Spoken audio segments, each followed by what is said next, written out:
Hello and welcome to the EDHRECast, where we're all about commander, data, and dad jokes. I'm Joey Schultz, and I'm joined as always by my fantastic co-hosts. Up first, he puts the Y's in Samwise. It's Matt Morgan.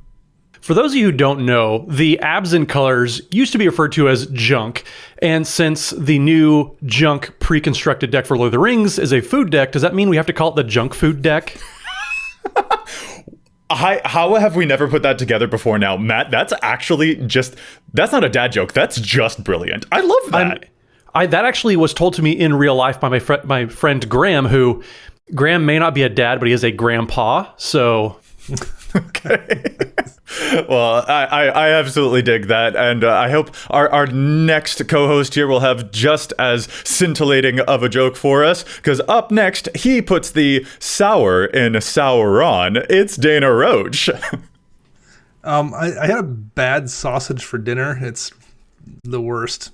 It might have gone sour on you.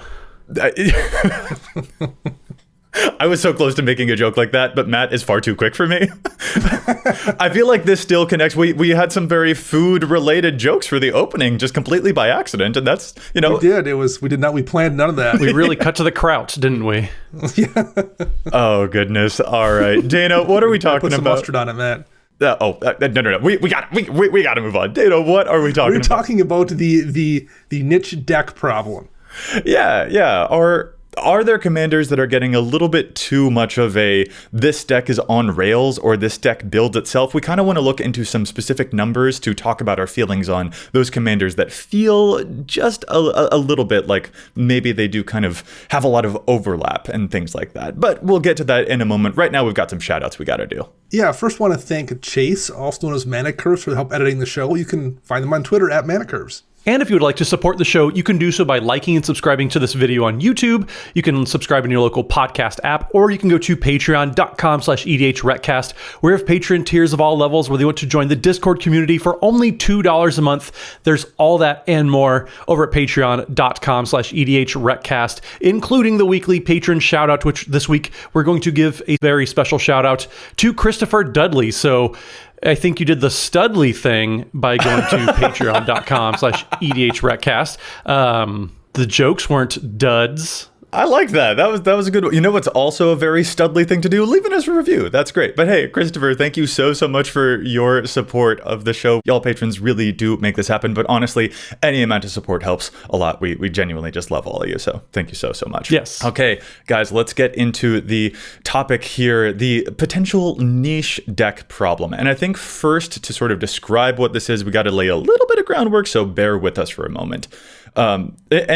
Here's kind of my reading on the timeline, and I'll see how you guys feel about it. But I kind of noticed that as Commander has become the biggest format, Wizards of the Coast started making more and more legendary creatures. This is not news to any of us. But at first they started off with, the Proshes, the Atraxas, and the Muldrothas, which I think were a little bit too far reaching, And over time, as they've been making more and more legends, the Commander designs have been less of those far reaching versions, and they've started to get a lot more specific, a lot more niche. And this is a good and possibly a bad thing. Well, and I do think that we've kind of seen this play out too in standard sets, where it used to be there was a signpost uncommon card that would kind of signal what you should be building in those colors for the limited environment when you're drafting cards at F&M or whatever. Mm-hmm. And since probably the past 2 or 3 years, I would say, since Commander effectively became the main focus of design, all of those signpost uncommons started becoming legendary. And to me, that's kind of when everything started kind of turning a corner, where we just started getting 40 legends a set. And that would potentially cause another problem too, because those signpost kind of limited draft commons are supposed to direct you down a particular path to use when you're playing, limited. That's really the only way you can kind of build them outside of that environment too. So you have this, every set, a handful of these legendary creatures that basically build themselves and kind of get solved immediately. And I don't know if that would be such a problem if it were just limited to the unpopular, uncommon commanders. But we also see this play out in the popular, very powerful legends too, which is where I think so much of the data that we're going to talk about today really focuses on. And we did want to have a couple of numbers here just to talk about, like, is this phenomenon actually true, or are we just kind of imagining it? Like, does it only feel that way because of the huge amount of commanders that we get, like 40 plus legends every set, or is there actually something to this? So we did a little bit of research and we compared some numbers from this year against some numbers from last year. There's a lot. We'll throw a chart up on the screen here for the folks who are watching on the YouTube.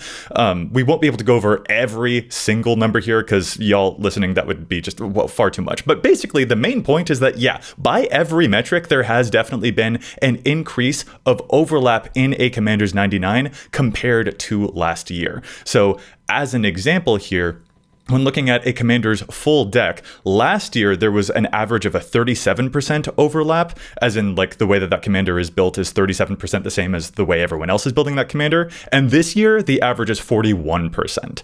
And all throughout the board, if we look on a couple of different scopes, we are seeing even bigger increases than that. But generally speaking, yeah, there has been an increase in commanders having a lot more in common with every other deck that uses that same legend as the leader. And to be clear, those stats don't necessarily point to people, building all of those commanders in a really specific way that looks just like the next deck. Some of that definitely could be the addition of, cards that are kind of quote unquote staples. So like every time there's a new, Teferi's protection level card that you maybe want to run in every white deck added to the format, that maybe bumps out some cards that aren't necessarily so useful in every deck. And so the reason we see this isn't necessarily because of the commanders forcing on a particular build path, but I would argue it's definitely some of it. I would also would argue that not just the staples, not just the Teferi's protections, but the cards that fit into that role always seem to get more and more powerful, and they kind of push other cards that kind of filled a flex role out of the decks. And so if you look at the top 50 cards, we saw a 48% overlap from deck to deck for any given commander. Whereas this year, we're seeing 71% in the top 50 cards. And I think the top 50 cards is a good range to look at because that's effectively what you're going to see minus, I would say, 10, 15 flavor cards that the person's putting in there. But the core of the deck, 71% overlap. That is a huge amount of cards that are just kind of battling and fitting into every single deck. So that's why you're not seeing these 50-cent role players anymore. If it's very, very good for a specific commander, everybody's building that one commander wants that card. That's such a good point. I also agree with you that like the top 50 cards of a deck is one of the most core metrics for us to look at, and that jump is huge. And by the way, the numbers here, we're looking mostly, we're talking about the average mean, like the arithmetic mean, but there is also like the increase is also experienced when we measure by the median as well. But yeah, Matt, when looking at the top 50, like that is sort of us excluding the lands. That's kind of like the chaff of the deck. So like just the core cards of the deck. Yes, it's significantly more overlap there. And I think the reason that this is an interesting conversation for us to have is because of those cards you just mentioned, those flex slots.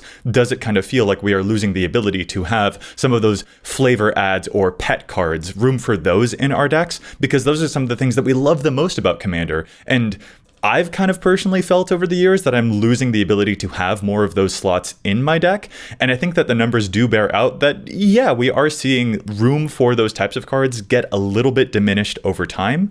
That's how it feels to me. Matt, does it feel that way to you as well? It certainly does. And one thing that I want to note too, before we get too deep into the weeds, is a lot of these statistics, we're just making observations here. We're not making any prescriptive statements about this.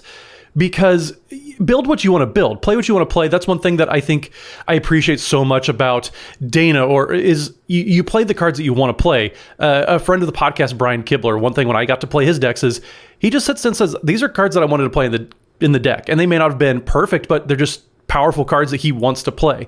Play what you want to play, whether or not it's going to overlap with somebody else or not. But back to your question, Joey, absolutely. The power creep of the format has gotten so big there are cards that you almost can't afford not to play. And that kind of stinks from the player's point of view, because some of these cards are just so powerful for any given deck that you kind of are costing yourself some possible win percentage points because you're not playing a few of these cards that are just too good not to play. Yeah, and to piggyback a little bit off the point Matt made too, us not liking a particular thing doesn't also mean it's bad. No. I don't like onion on pizza for a variety of reasons. The texture, the taste, whatever. Like it's not something I enjoy. And if I get a pizza, I'm not going to order onions on it. But if you are someone who does like onions on your pizza, you're not wrong. Like, me not liking that thing isn't a value judgment on you actually liking it. So I want to throw that out there too, because we're going to probably talk about whether we like this direction or not. And us not liking it based on how we like to brew or the games we like to play isn't necessarily a reflection on whether or not it's good for you or your pod as well. Like, those are very, very separate things. Oh, I really like that analogy. Weird food metaphors and jokes are back for some reason, Dana. So I appreciate you. It's a full circle moment. It's absolutely. I took us on a journey there. I've been watching The Bear, so I have food stuff on my mind right now. Awesome. Well, and since we are the EDHREC podcast too, one thing that we have is all these stats that are going to back up what we're saying in these observations. So in May of 2022, there were only 5 commanders that had over 55% overlap from deck to deck as far as cards that are in the 99. They're not that many. There's only 5, and they're mostly focused on some specific mechanic. We've talked about them a lot before, whether it's Gavi or Kadena, stuff like that. But in June of 2023, a year later, there are 31 commanders, 31 that have 55% or more overlap between any given deck. That is an enormous jump that kind of narrates this point that we've been trying to hammer home of. There's a lot of very specific decks that almost kind of build themselves. But when you look at them, some of them aren't even all that specific anymore. Yeah, some of those commanders are stuff like Isu the Abominable is also up in the 60% overlap range, which is the Snow Yeti. So it's a snow deck. And so like that makes sense to see a lot of overlap there. But then we've also got stuff like the Swarm Lord and Captain Nagathrod and Sidar Jabari of Jalfir, also in like the 58% to 60% overlap in the 99 range too. And some of those, it's like, okay, so that's a Knights deck. That makes sense. And this is a Horrors deck. So that makes sense. And this is well, that's just a +1 counters deck. And like, they don't all have easy, ready excuses, but we have more of the Kadena style numbers these days. The percentage of commanders that have 50% overlap or more in their 99 has gone from 7.5% in 2022 to 9.2% in 2023. And if we're going to just focus on the top 50 cards, like the core cards, getting rid of like the lands and stuff, but like just the commander's top 50 cards, that percentage has gone from 57.4% in 2022 to 63% in 2023. So yeah, it's just kind of a thing that we're seeing with a lot of the newer commanders we're getting these days. Now, one thing I do think it's worth pointing out here, though, is while there might be more of those commanders where, the Isu deck that you see today is going to look very similar to the one you see from someone else tomorrow, the fact that there's so many commanders being released makes it unlikely that you will see that Isu deck tomorrow. Like, there's just so many choices when it comes to brewing. If this was 2013 or something, when each set would have, half a dozen commanders or so, it might bother me more because you would see that deck very frequently because there were just so few new commanders coming out. And when folks got excited, they would brew, and just odds are they were going to brew, whatever the most recognizably powerful commander from that set was. And if it was pretty on rails, it's going to look very similar to the next Edgar Markov deck at the table over from you. But today, when there's, 70 commanders in a set, well, even if it's, on rails and someone else would brew it exactly the same way, you just might not see it because there's so many different choices. So I think that does soften the blow a little bit about that, assuming it bothers you. And I think that was worth noting. I think that does keep things, even though there's a lot more decks with a lot of overlap in the 99, there's just so many decks out there right now that it makes it a little bit less frustrating for someone who doesn't like that. Well, and another observation I think is very much worth pointing out is a lot of the commanders that are in this 55% or more overlap threshold, a ton of them are from pre-constructed decks, and more specifically, they're from Universes Beyond. So you pretty much any given Warhammer 40k deck, a lot of those have a huge amount of overlap, and I'm willing to bet that the Lord of the Rings precons are going to be the exact same way, because I would wager a bunch of people are trying to get these and then upgrade them a little bit, but they're only going to do that with cards that exist from that given set. So people are upgrading the Warhammer 40k decks only from other Warhammer 40k cards. Same with Lord of the Rings. So that's why we're seeing a huge amount. The Swarm Lord doesn't specifically say you have to do one given thing, like +1/+1 counters. Whatever creature you control with a counter on it dies, you draw a card. So, but counters is very, very open-ended, but it still is showing up with a huge amount of overlap from deck to deck, over 59%. And so I would wager, even though it's not a super specific way to build a deck, people are still staying pretty loyal to the source material that we're taking it from. And that's why we're seeing some of those also coming in at a very large clip. Yeah, that's very fair to point out. Although there are some that do still stand out that are not from precons, which I think is worth pointing out. Like Gorion, Wise Mentor, sure, which is an adventure commander, or Satsuki is another one. Faraday is another, which I think is a coin flipping. I wonder if like part of the problem isn't the commanders themselves, it's just the support that these commanders have and how small that support is. And if like the 99 specifically and the cards that can go into the decks is actually the thing that requires more versatility, more support that doesn't feel like these are the only cards that can support that strategy, if that's a different way around this conundrum, if it is indeed to be read as a conundrum. For me, like the problem isn't whether a deck feels like it necessarily builds itself, because I also know that that can be a very comforting experience for folks who do not want to have to stress about what is it I'm supposed to put into these decks. Like deck building is really fun for me. Dana, I know it's really fun for you. Matt, I think you tend to be a little bit more of the like, I want to finish it and let it be there, and I don't want to have to constantly worry about tinkering this thing, because that's not the fun part of it. The playing is the more fun part of it. So if a deck does feel like, oh, this is pretty straightforward and it feels like this is kind of the only way you might build this deck, that is not inherently a negative statement to have about a deck. For me, the actual potential concern about this actually comes in. It isn't if like the deck's 99 feels like it's losing its variance. My worry is more like, does this lead to the feeling that sometimes the games themselves lose their variance too? If the deck feels not just that it kind of, quote, built itself, but it also felt like it plays itself, like does the game feel like it plays the same way every single time? Because that's where I might start to lose interest in a deck a little bit. But yeah, to get back to your point, it's not necessarily a prescriptive thing. It's just like these are just small things about personal taste that could be informative here. And the data is interesting to look into about all of that. So that's just sort of where my brain is at when entering this conversation. See, it depends on the deck and my goals when I'm building a deck. If it plays the same way, it's probably because I very much want to do that one specific thing. And I know a lot of CEDH players, for example, they build around one specific interaction or one combo that's going to get them to the win. And if that's the goal for the deck, then go ahead and do that, because I have decks that like to do that too. But if you're interested in kind of trying to build a puzzle and solve it that way, I know, Dana, that's very much your MO in building decks, then yeah, that's just how you want to build it, and that just comes down to personal preference. And that's why there's so many different people playing this format, is because the format itself is so customizable and big that there's space for however you want to be building those decks. Yeah. Yeah, I love that. And it's good to point out CEDH, because to be honest, like CEDH, if we zoom into that specific part of the format, the number of overlap there is like in the high 70% for all of the CEDH decks. So the numbers we've gone over so far did not actually like just cue in on those. But yeah, for example, I think it's Crown and Timna have an average 72% overlap in the 99, because as you said, there's like, it's dedicated there. And that is true regardless of whether it was last year or this year, like that number has been consistent.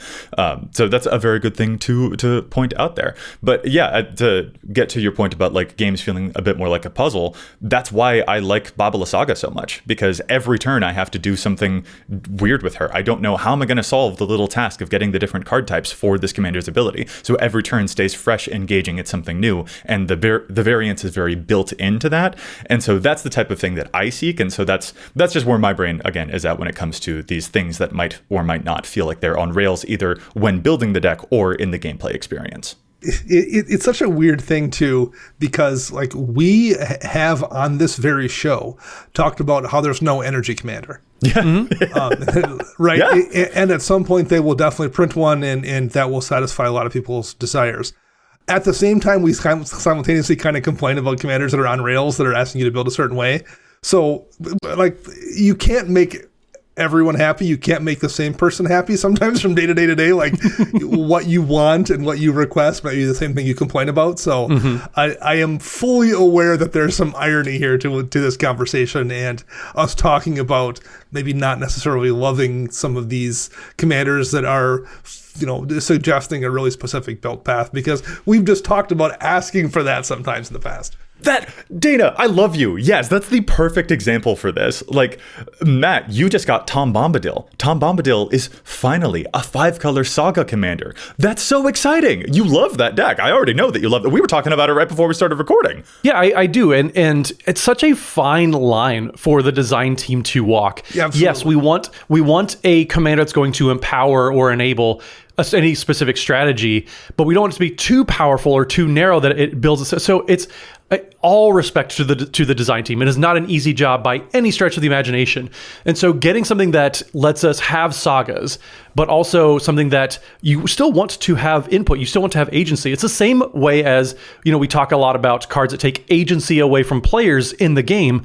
Well, if you build a commander, and you still want to have that same agency over how the deck is being built. That's why you look at some of the legendary werewolf commanders that we got. Some of them just weren't good, and so people were still playing Rurik Thar as their werewolf commander until we finally got one years and sets later to finally have a proper, decently functioning werewolf legendary creature. That's just it, right? Like, when we see Urtet, the Mirror Commander, or when we see Tom Bombadil, or when we see Go Shintai to finally give us 5-color shrines, this is all. We feel this relief that we finally have a place to put all of those strategies.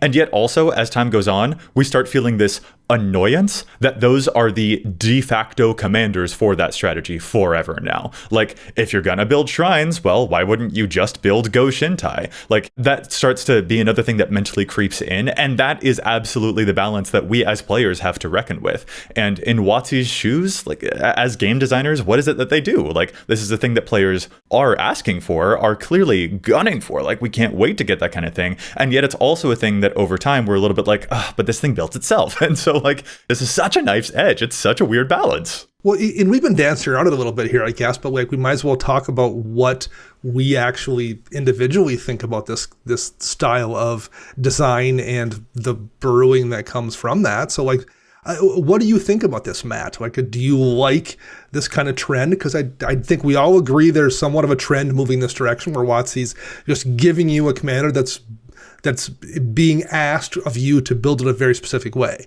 Is that something you like, seeing that shift, or don't like? I don't mind it, because there are still plenty of commanders that we've gotten that are open-ended, that don't really tell you this is how you should be building this. There's all sorts of different ways you can interpret it. I mean, Dana, you've done the same thing. Joey, you too. And so I like the balance they've struck. Yes, sometimes they give us one that is very specifically focused on one theme. My issue is how powerful and how forced is it going to be where, okay, you did your thing and now you just win the game on accident.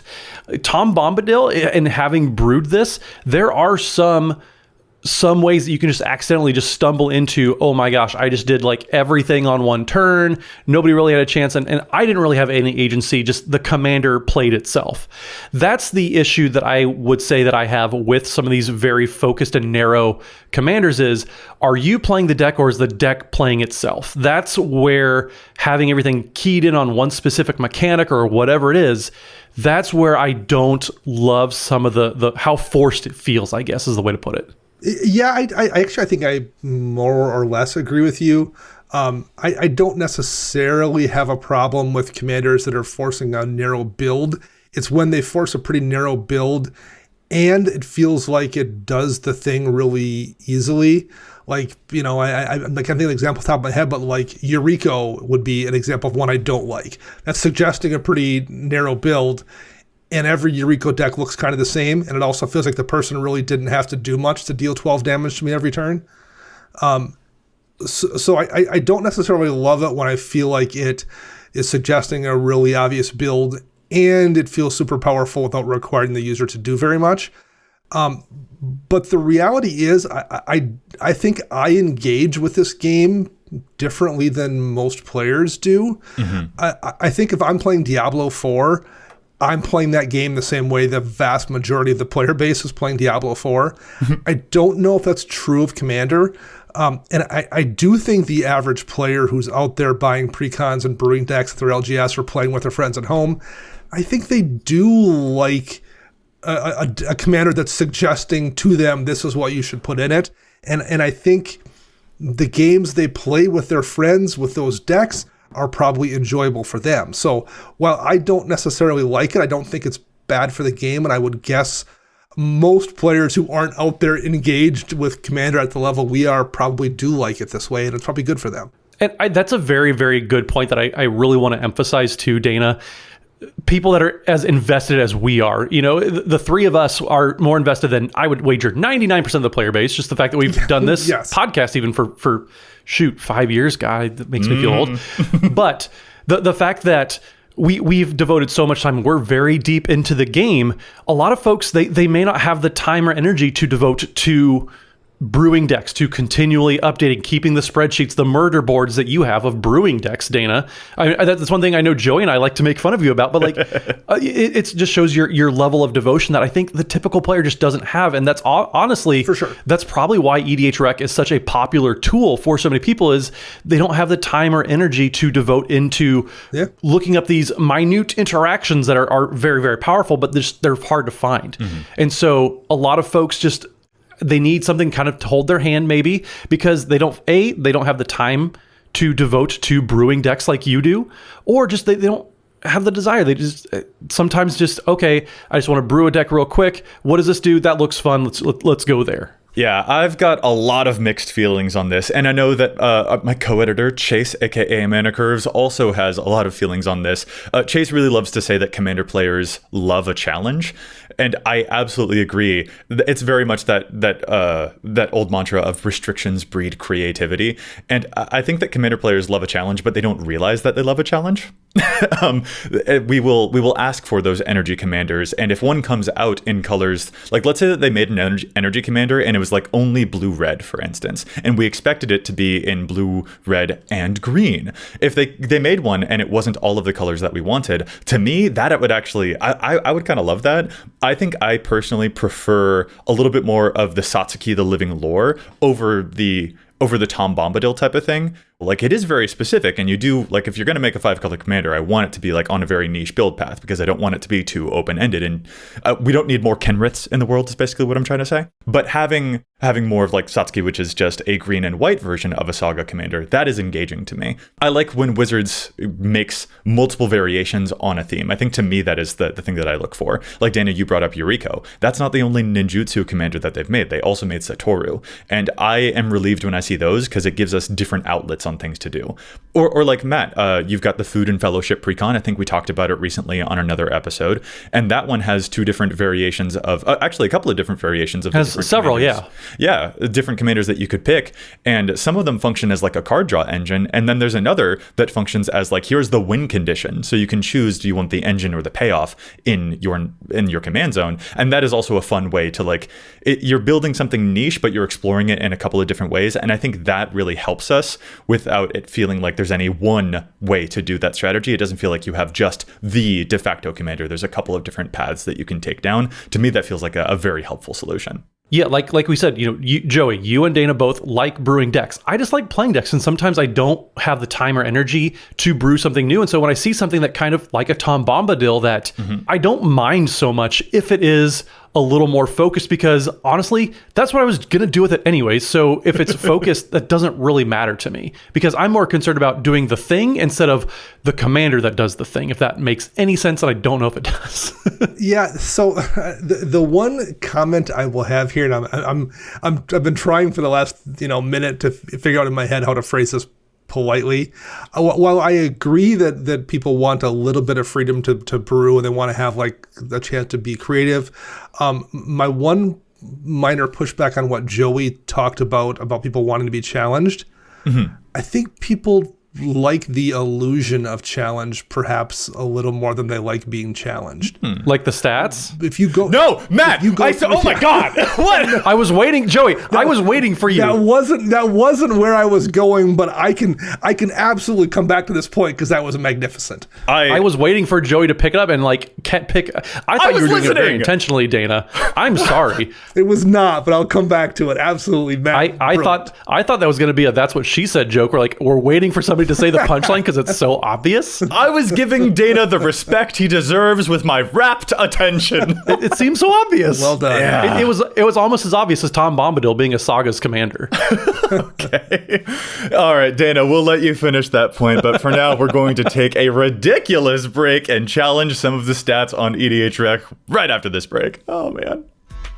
This episode is sponsored by BetterHelp. Do you ever get stuck with decision paralysis? I don't mean the magic card called decision paralysis. I mean getting stuck in real life when you're trying to make a choice because stuff just feels too overwhelming.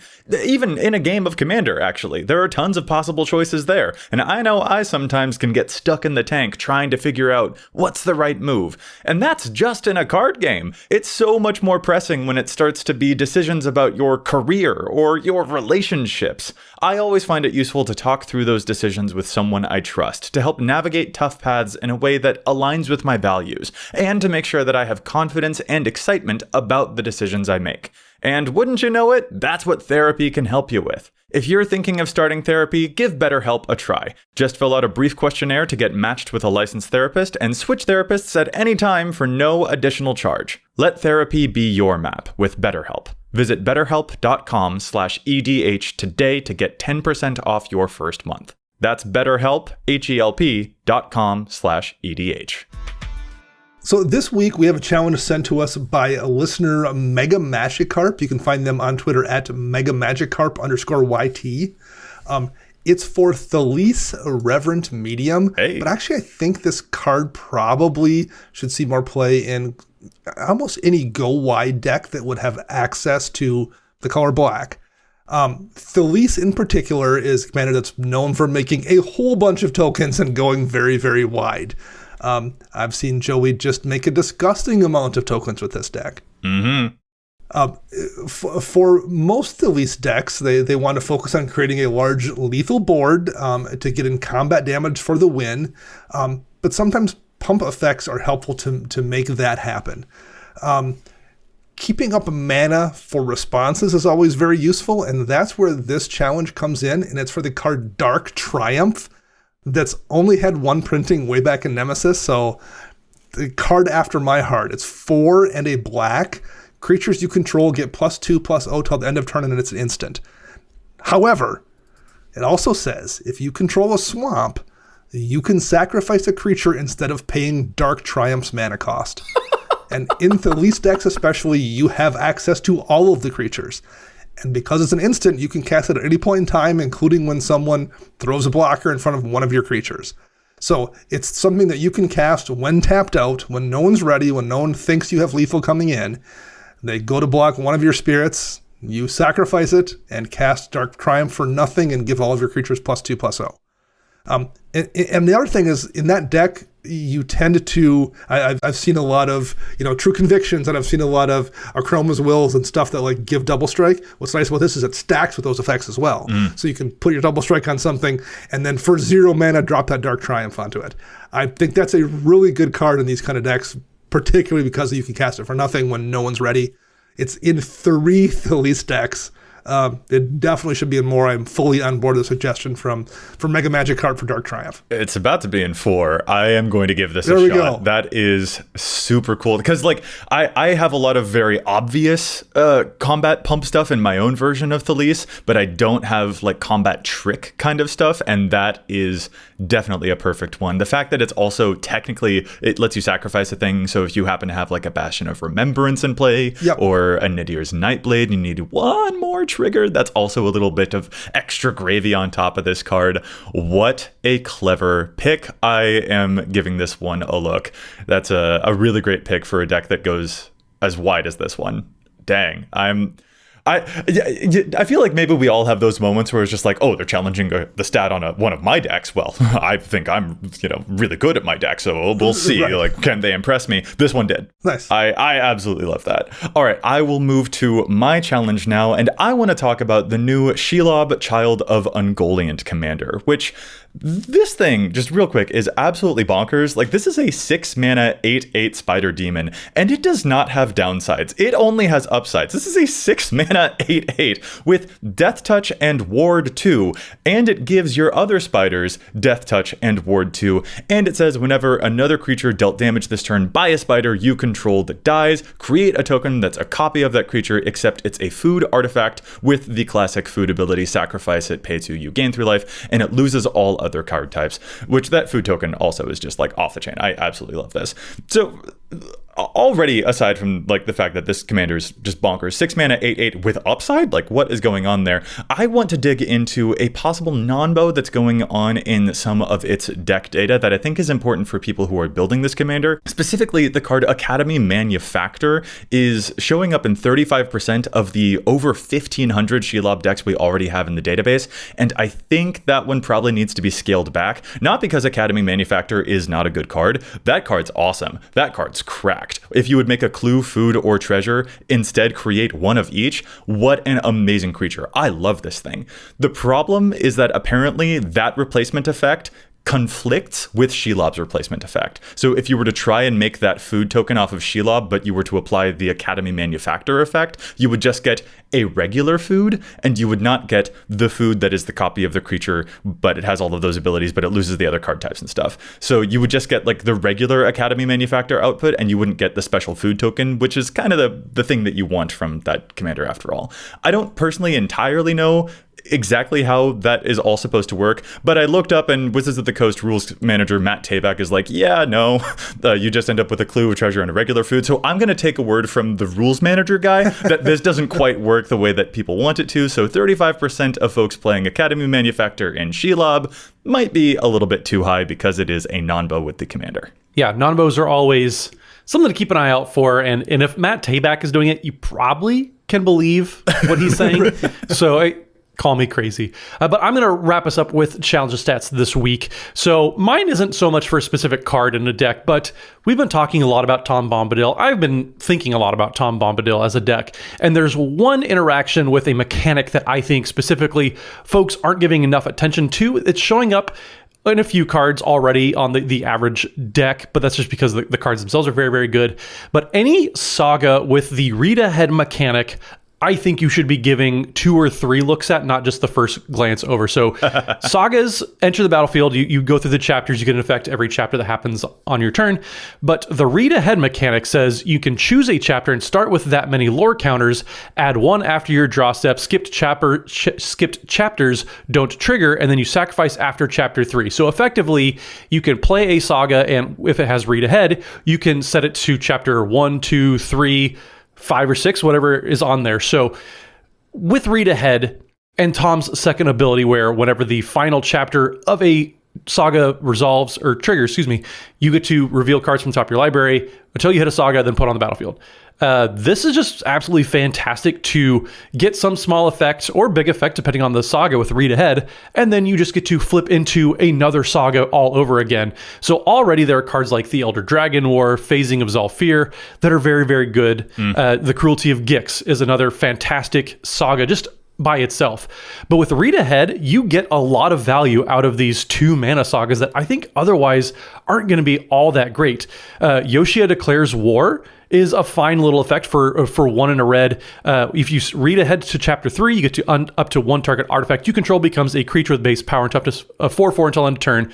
But then it also triggers Tom's triggered ability, which means you get to pay 2 mana, turn something into a 4/4, and then flip into a big, more powerful saga.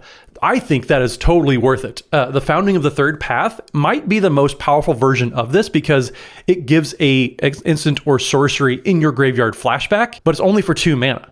And then you also get to flip into, I don't know, like some other Kiora Best the Sea God, which is one of my favorite sagas. But there's so many powerful things for just a few mana. Getting some nominal effect, which sometimes is almost worth the mana cost anyways. But then combining it with the triggered ability from Tom Bombadil, absolutely just silly, go wild types of value. So if you want a way to kind of push your Tom Bombadil deck over the edge, look at those sagas with Read Ahead. They are absolutely just silly powerful. That's excellent. What a very crafty synergy. I cannot wait for us to play against each other and for you to absolutely smite me with all of these saga stories because, flipping into new sagas is really, really good in that deck. Very, very powerful, yeah. I'm not worried about it at all, promise. Totally not. Totally not. All right. Let's get back to our topic now after we've done the challenge of the stats, where Dana, you were talking about types of challenges. So let's let you finish that thought now without any more horrible interruptions from Matt stealing my segues. It hasn't been your segue for a year, Joey, so I don't know. It's so true. It's so true. It's our segue collectively. Our segue comrade. Yeah. My comment would be that talking about people liking being challenged, I think they like the illusion of challenge maybe a little bit more than they like actually being challenged. I think when you have a commander like the one that really pops to mind is Prime Speaker Vanifar, where it's super on rails. You're going to sacrifice a creature to probably chain into something that wins you the game, and it's going to play the same way every time.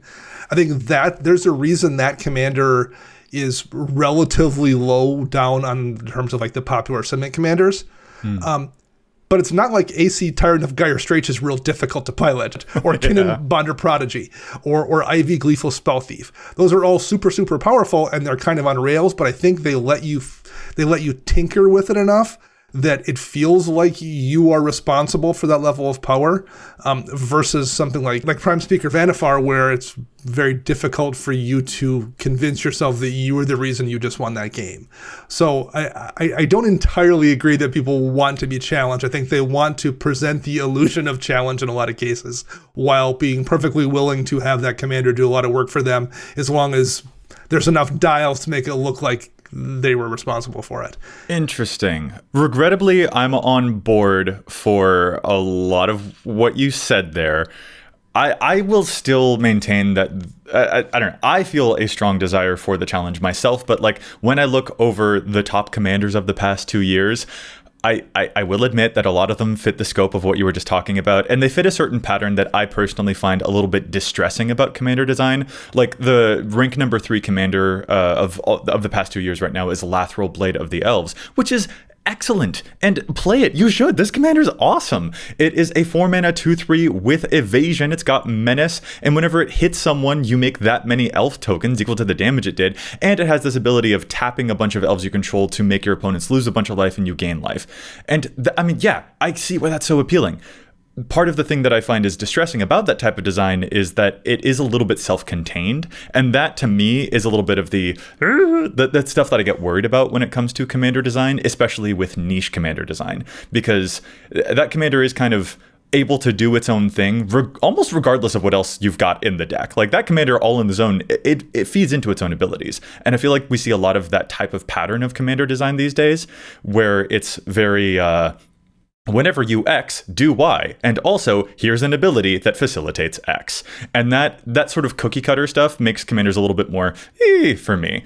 That's why I really enjoy stuff like the Mimeoplasm. Like the Mimeoplasm doesn't mill my own graveyard, but I feel like if they were to print a version of the Mimeoplasm today, it would have a when you cast this, mill a bunch of cards kind of effect to feed its own ability. Those are the types of designs that I'm a little bit worried about, because I feel like they're good. There's a reason they're so appealing. And if you like them, absolutely play them. I am going to enjoy playing against your Lathril deck. I just get a little bit worried by the tendency of seeing that type of design echoed throughout so many different legendary creature designs, because I feel like it could lead to some things that Wizards of the Coast did not intend to happen. Well, and I want to quick throw this one caveat out there too. While I'm someone who tends to build commanders that aren't terribly popular, I'm also not grabbing like 9-mana vanilla 4/4s or something from back in Legends. Yeah. Like I want commanders to do something too. So like I understand the desire to have something in your command zone be effective.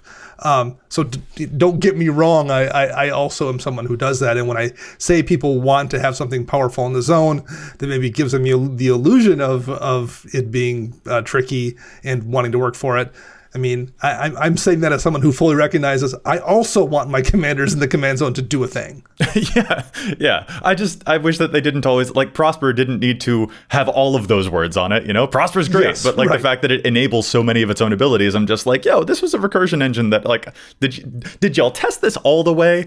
And like, that's fine. It's absolutely cool. I have commanders like this myself. Sir Conrad, why does he have that many words on him? Why is he enabling his own ability? Right. He's an uncommon. He did not need all of those words on him. And so it's not about any individual commander. I don't care about any specific commander. They can print strong cards. That's absolutely awesome. It's more just about, like, this is a type of tendency throughout commander design. And like that overall trend is another thing that I think kind of leads to this feeling of decks feeling like they're a little bit on rails, or they kind of play themselves because the commanders themselves are part of what is self-contained about the strategy. Well, and I think, to me, the peak of this, do the thing, get a thing, and also here's a way to do the thing, Marnius Calgar was just instantly, I saw that, and again, this is my personal preference speaking. This is not a judgment towards people playing Marnius Calgar. It was probably the most like, okay, this is basic AF, as the youth say. I absolutely just zero interest. It felt very, I don't want to say lazy, because we've already talked about how hard a job the design team has, but it just felt very, okay, we'll do the thing and draw a card, and also we're going to find a way to do the thing. It's the Esper commanders already. I don't have a ton of love for. I have never bonded with that color combination. Sorry, Joey. I know that that's one of your favorites. That's you. But Marnius Calgar, tokens into the battlefield, draw a card. Here's a way to make tokens. That's just the pinnacle in my mind of this effect that you're talking about. Yeah, and to, again, it's not about any individual commander, but like when the commander is solving its own equations, that is a thing that I think can cause me personally to feel a little bit like I worry that I might get a little bit more tired of it the more that I play it, because it feels like the strategy it's going to play the exact same way every time, because the commander is sort of written that way. And genuinely, one of the most fun experiences that I had recently while I was brewing was when I was building my Vohar Reanimator deck. Vohar has a bunch of words on it. It is a 2-mana 1/2 Phyrexian Merfolk wizard that has an ability to loot, to tap, draw a card, then discard a card. And then it has a bunch of other words on it.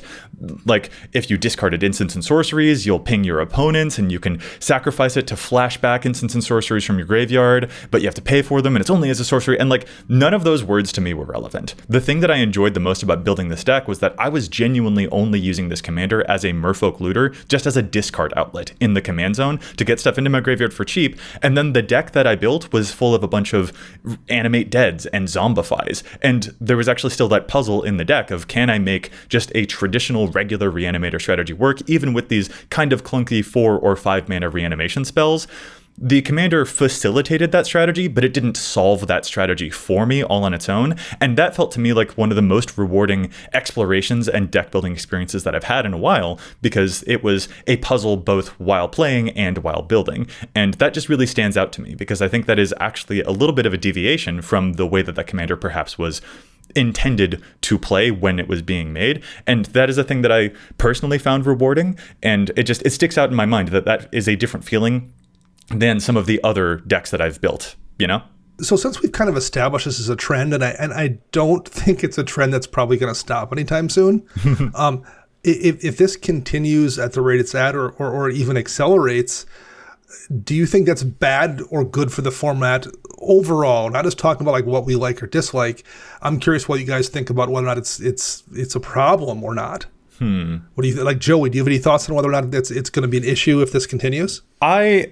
I will admit I have a teensy bit of a worry that like it isn't just about the product fatigue that happens to the players.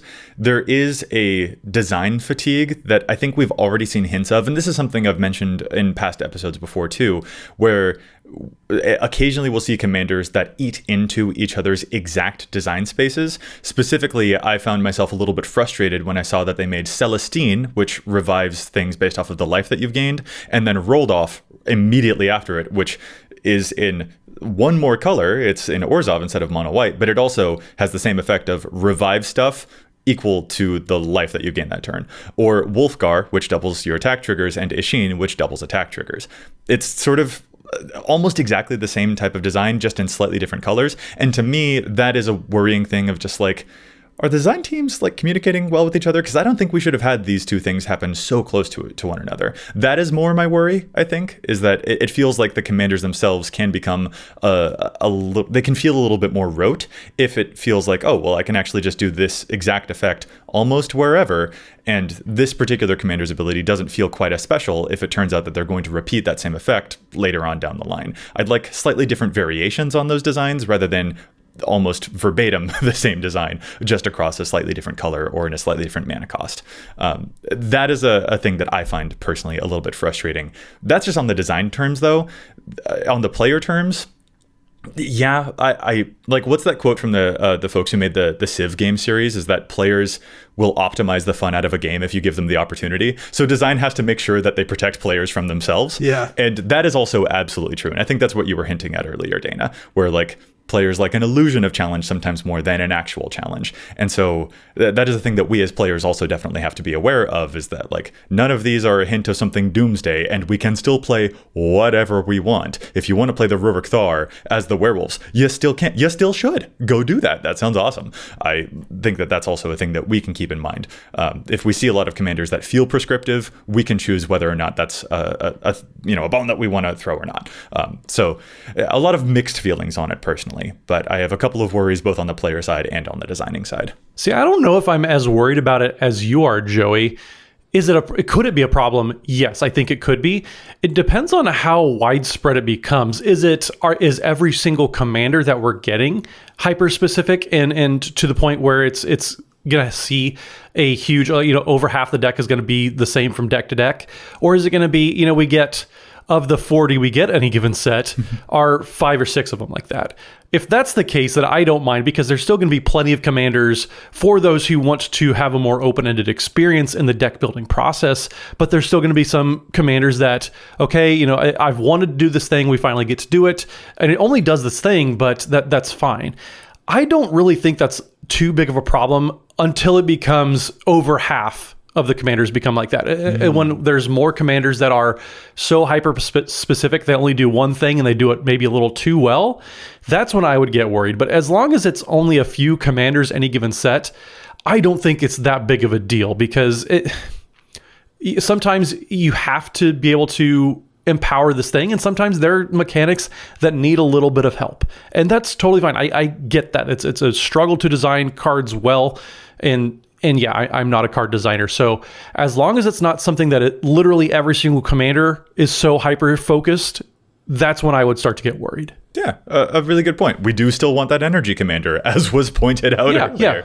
Yeah. As we've been saying for years at this point. Honestly, I'm thinking to myself here that like potentially one of the biggest impacts I think it might actually have is not even necessarily on like the commander gameplay, but actually on the lore of the stories. Because I feel like we used to get legendary creatures whenever the lore said, oh, this is a person that is prominent within the story. And now that they are like, oh, we're going to design 40 legends for a thing, they have to find ways for those legends to pop up within the stories, and that can feel a little bit more forced, as opposed to it organically happened within the story and then they'll be represented on the cards. The cards are the thing that comes first and the story comes second. And that actually is almost like a thing that I'd be a little bit more worried about. It's just like, is the story suffering because of the way that Commander is being designed in priority? That's actually a thing that I'm kind of musing on right now, and I need to chew on that thought for a while. Yeah, it's a difficult question to answer for me without sounding like an elitist. Which I am. We know that you are, but at least you're honest about it. Right, like I recognize it. Oh my God. But like I said, I'm trying to separate what I enjoy from what I think the player base enjoys, and just because I don't enjoy it, I don't want to read too much into thinking that's bad for the game as a whole. I do think I leaned to thinking it's not necessarily great, because I think it creates repetitive play experiences, and I have a feeling that even people who aren't invested don't necessarily love seeing that. But again, as I mentioned a little while ago, I think that's protected somewhat by the sheer volume of cards that come out. I just think you are not going to run into those decks nearly so much. So I think the repetitiveness kind of is disguised or hidden because there's just so many options. I just think you are not going to run into, 15 of the 22 people in your shop playing Edgar Markov like was a thing that happened when that deck came out. I think that's not a world we live in anymore. So even if the commanders are maybe maybe remove some of the creativity from a lot of the brews, I think you just aren't going to see that. The average player isn't going to get that vibe because there's just so many decks out there. Yeah, certainly the silver lining on all of this is that we have a lot more instances of like, oh, what is that card? I've never even heard of that one before. And that's a thing definitely that I'm happy to see for sure. And I mean, half the commanders that you've mentioned, Joey, when you started spouting off Rodolph and all those, like I thought you were talking about the reindeer. Wow.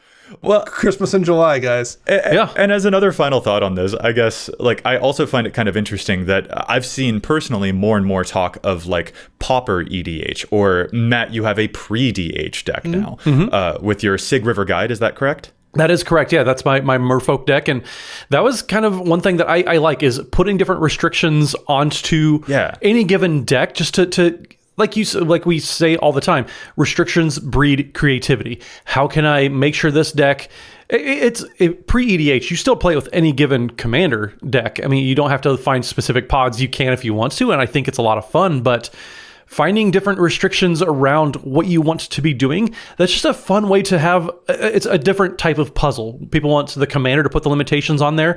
Sometimes having kind of a sub format of commander, that's the way that you want to do that. That's totally cool. It's a fun, different exercise when you restrict the card pool that you get to work from. Yeah, exactly. I feel like that is also this small intrinsic response to like, oh, there's an overload of legends, an overload of product, and having these other potential variations to do is kind of another player response to make sure that we are still finding the fun and not just optimizing things too deeply.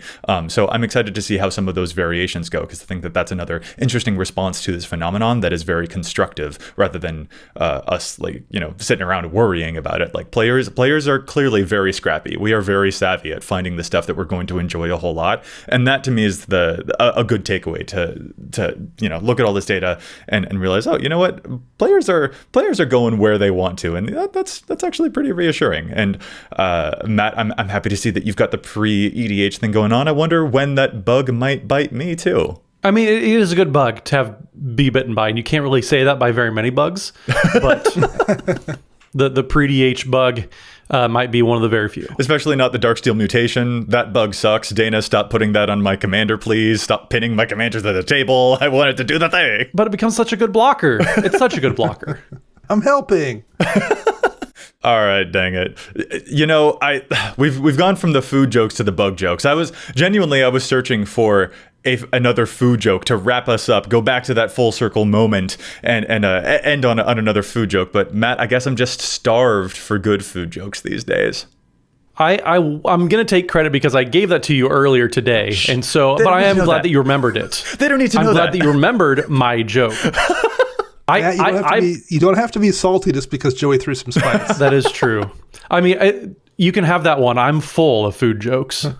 Yeah, you will always be the wizard of this. Oh my goodness. All right. Well, listeners, we would love to hear what you think about this niche deck conundrum. Does it come up in your experience? What are your feelings about commanders that maybe feel like they're on rails, and what are your ways of navigating that situation in the EDH format? We'd love to hear from you, but for now, we're going to call this episode to a close. So fellas, if our listeners would like to get in touch with us, where is it that they can find you all? Matt? So you can find me on the Twitters at Mathimus55, that's MATHIMUS55, and we are streaming over at twitch.tv/EDHRECast.